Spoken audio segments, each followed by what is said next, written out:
Kalian pasti udah gak asing kan sama alat-alat dan juga kegiatan yang ada dalam video barusan. Kalian juga pasti udah sering tuh menggunakan alat-alat tersebut dalam kehidupan sehari-hari. Tapi pernah gak sih kalian bertanya-tanya, kok bisa ya kita mendengar, melihat, bahkan berkomunikasi dengan orang yang keberadaannya jauh dari kita?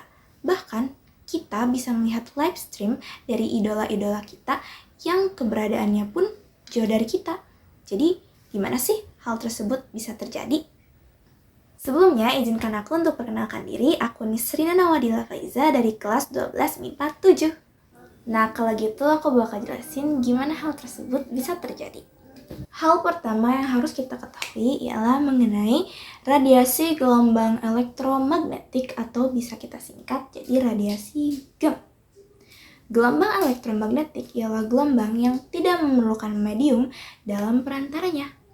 Energi elektromagnetik merambat dalam bentuk gelombang dengan variabel yang dapat diukur, yaitu panjang gelombang, amplitudo, frekuensi, dan juga kecepatan. Energi elektromagnetik dipancarkan atau dilepaskan pada level yang berbeda.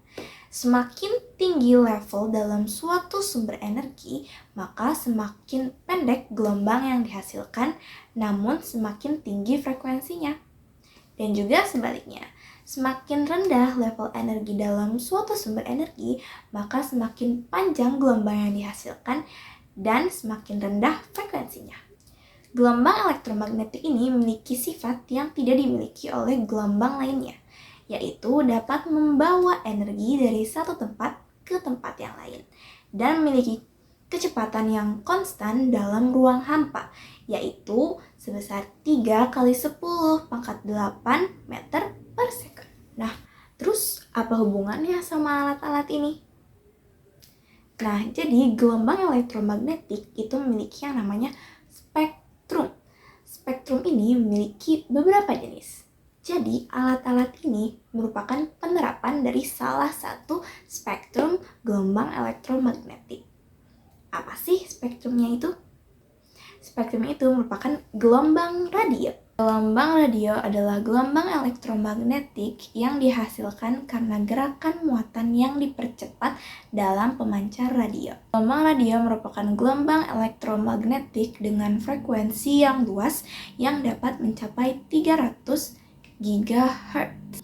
Di sisi lain, gelombang ini juga dapat menghasilkan hingga 3 kHz. Dengan demikian, hal ini membuatnya paling cocok digunakan dalam perangkat komunikasi di semua platform. Gelombang radio idealnya dihasilkan dengan menggunakan pemancar dan penerima mendeteksinya. Seluruh proses menghasilkan gelombang elektromagnetik dapat dilakukan dengan menggunakan antena untuk mentransmisi energi ke luar angkasa.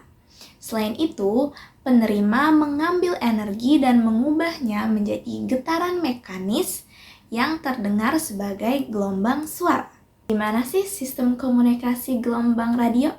Sistem komunikasi gelombang radio pada dasarnya terdiri dari 3 komponen fungsional. Komponen-komponen tersebut adalah yang pertama yaitu pemancar. Jadi, pemrosesan dan pengodaan sinyal yang akan dikirim untuk komunikasi dilakukan menggunakan pemancar. 2 jenis sinyal berbeda dikirim yaitu sinyal analog dan digital. Keduanya memiliki pola karakter yang khas yang dapat dikonversi ke yang lain.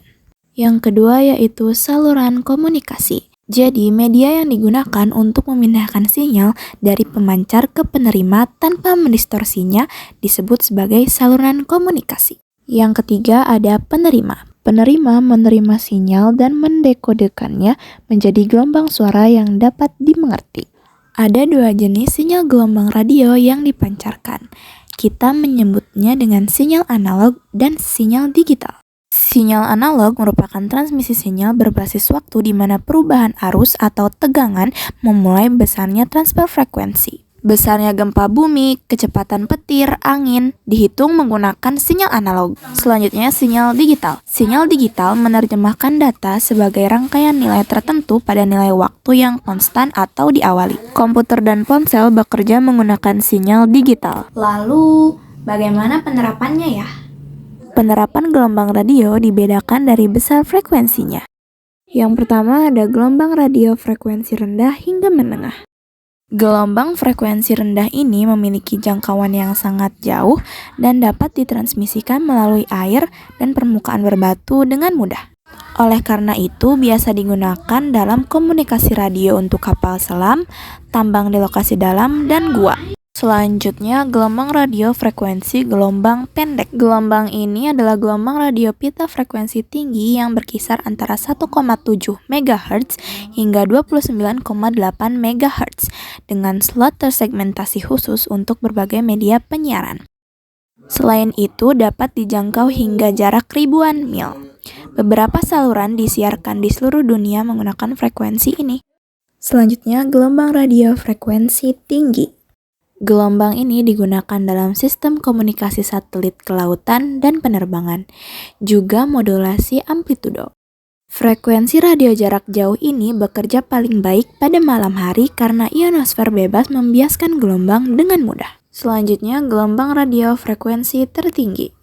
Gelombang ini umumnya memiliki jangkauan yang pendek. Gelombang ini umumnya digunakan dalam beberapa alat seperti sistem navigasi GPS, radio FM, siaran televisi, dan telepon seluler. Itulah beberapa penerapan dari salah satu spektrum gelombang elektromagnetik, yaitu gelombang radio.